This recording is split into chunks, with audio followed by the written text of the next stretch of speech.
नगरीय निकाय चुनाव 2023 के कार्यक्रम में आइए सबसे पहले जानते हैं पीठासीन अधिकारी का कार्य क्या होगा। सबसे पहले माननीय आयोग के निर्देशानुसार बूथ पर स्वतंत्र, निष्पक्ष, शांतिपूर्वक एवं सुव्यवस्थित ढंग से मतदान संपन्न कराने हेतु उत्तरदायी होगा।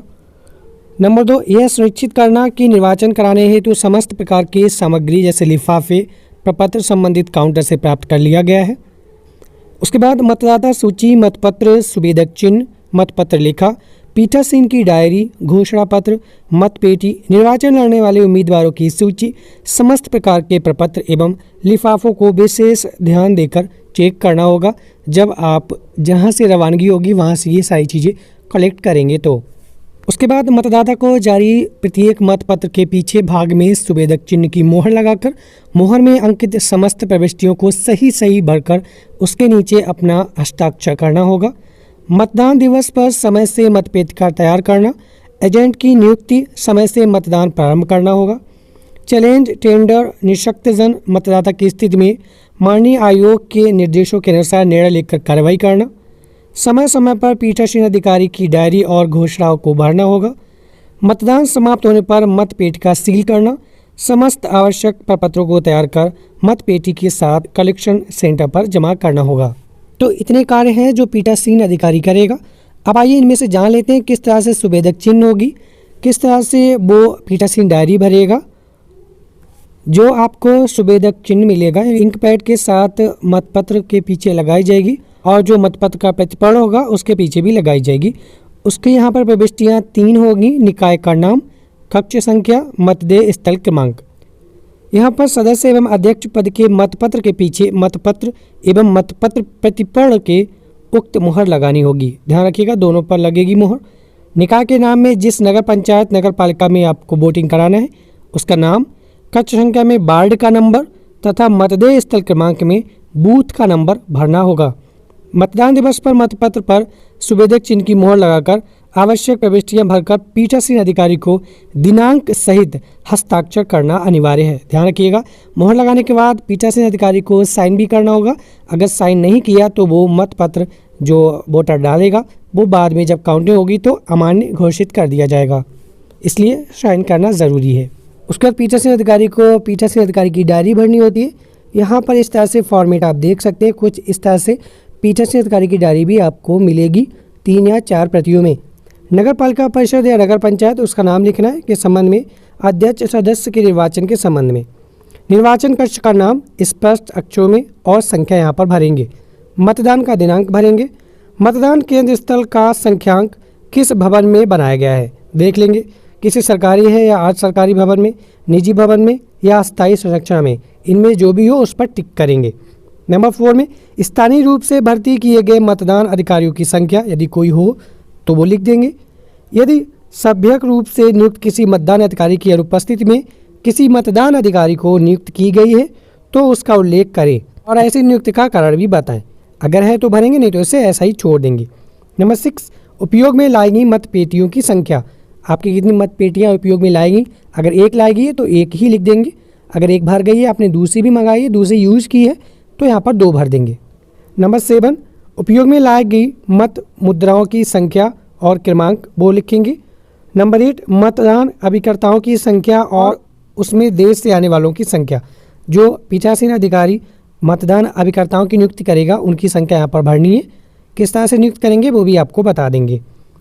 ऐसे उम्मीदवारों की संख्या जिन्होंने उस मतदान केंद्र के लिए मतदान अभिकर्ता नियुक्त किए, वो संख्या यहाँ पर भरेंगे। उसके बाद मतदान के दौरान मतदान स्थल पर उम्मीदवार की ओर से उपस्थित अभिकर्ताओं का विवरण यहाँ पर भरना है। जो उम्मीदवार की ओर से अभिकर्ता बने गए, जैसे उम्मीदवार का नाम और उसका यहाँ पर अभिकर्ता यहाँ पर भरेंगे। एक उम्मीदवार के कम से कम 2 एजेंट आप बनाएंगे, अभिकर्ता यानी एजेंट। अगर चाहें तो आप 1 ही बना सकते हैं, कम से कम 2 तो होने चाहिए। उसके बाद इस तरह से ये डिटेल यहाँ पर भर लेंगे। जितने भी उम्मीदवार हैं सभी उम्मीदवारों का यहाँ पर उनके एजेंट के नेम भर लेंगे। 11 नंबर पर निर्वाचक नावली की चिन्हित प्रति के अनुसार जारी किए गए मतपत्रों की संख्या, आपने कितने मतपत्र जारी किए फाइनली, और मतदान स्थल पर वस्तुतः जारी किए गए मतपत्रों की संख्या। मतलब आपको जहां से पार्टी रवाना हुई वहां आपको कितने मतपत्र मिले और आपने कितने मत जो है वोट डलवा दिए, वो यहाँ पर संख्या लिखनी है। उसके बाद प्रथम मतदान अधिकारी के हस्ताक्षर होंगे। मतपत्रों के प्रभारी मतदान अधिकारी के हस्ताक्षर होंगे। इसमें मतदान स्थल पर जारी किए गए सभी मतपत्र सम्मिलित होंगे। ध्यान रखिएगा, मतपत्र का जो प्रभारी होगा वो मतदान अधिकारी द्वितीय होता है। उसके बाद मतदाता सूची में दर्ज मतदाताओं एवं मतदान करने वाले मतदाताओं का विवरण, जैसे पुरुष महिला योग।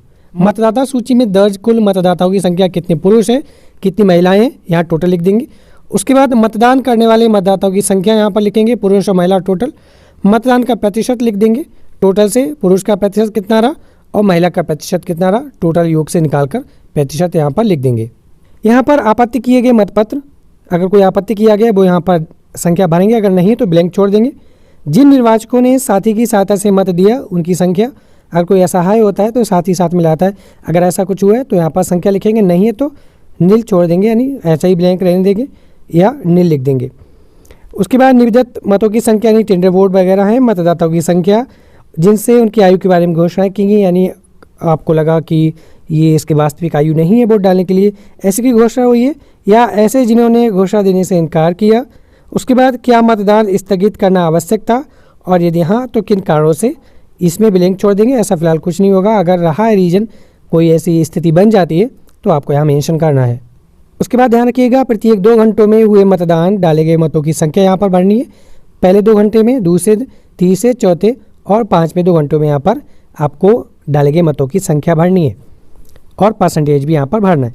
अगला है मतदान की समाप्ति के समय जारी की गई पर्चियों की संख्या। अगर ऐसा होता है कि समय पूरा हो गया लेकिन लाइन लगी हुई है, तब आप सबसे पीछे वाले कैंडिडेट से 1, 2, 3, 4 करके ऐसे पर्ची पर लिखकर उनको बांट देंगे। अगर ऐसा कुछ हुआ है, पर्ची बांटी गई है तो वो संख्या लिखेंगे, अगर नहीं बांटी गई है तो इसे नील छोड़ देंगे, ब्लैंक ही छोड़ देंगे। निर्वाचन संबंधी अपराध और उनके विवरण, निम्नलिखित अपराधों की संख्या, अगर ऐसी कुछ घटना हुई है तो लिखिए, नहीं तो इसे ब्लैंक ही छोड़ दीजिए। क्या मतदान में निम्नलिखित के कारण कोई विघ्न बाधा या कोई उत्पन्न हुई, इनमें देख लेंगे, अगर कुछ ऐसा हुआ तो सही, नहीं तो ऐसे ब्लैंक ही छोड़ देंगे। उसके बाद क्या मतदान किसी ऐसे मतपेटी के जो मतदान केंद्र में उपयोग में लाई गई और जो पीठासीन अधिकारी की अभिरक्षा में से विधि विरुद्धतया निकाल ली गई हो, अगर ऐसी कोई घटना हुई है तो यहाँ पर लिखेंगे। इनमें घटना पढ़ लेंगे, अगर कुछ ऐसी नेगेटिव इंसिडेंट्स हुई हैं तो आप भरेंगे, नहीं तो इसे ऐसा ही ब्लैंक छोड़ देंगे। 23 उम्मीदवार द्वारा की गई गंभीर शिकायत यदि कोई हो, विधि और व्यवस्था भंग होने के मामलों की संख्या, यदि मतदान स्थल पर कोई गलतियाँ और अनियमितताएँ हुई हैं तो उनकी रिपोर्ट। उसके बाद मतदान प्रारंभ होने से पूर्व और यदि आवश्यक हो तो मतदान के दौरान जब चिन्हित मतपत्र के लिए नई मतपेटी रखी जाए और मतदान के अंत में आवश्यक घोषणा कर दी जाए, अगर ऐसा है तो। उसके बाद फाइनली पीठासीन अधिकारी यहाँ पर हस्ताक्षर करेगा, स्थान भरेगा और दिनांक लिख देगा। उसी के साथ यहाँ पर पीठासीन अधिकारी खाली जगह पर लिखेगा कि चुनाव शांतिपूर्वक और सुचारू रूप से संपन्न हो गया। इस तरह से ये पीठासीन डायरी भर ली जाएगी और जहाँ पर आप एकत्र करने वाले स्थान होगा वहाँ पर ये जमा होंगी, वहाँ पर इन्हें जमा कर देंगे।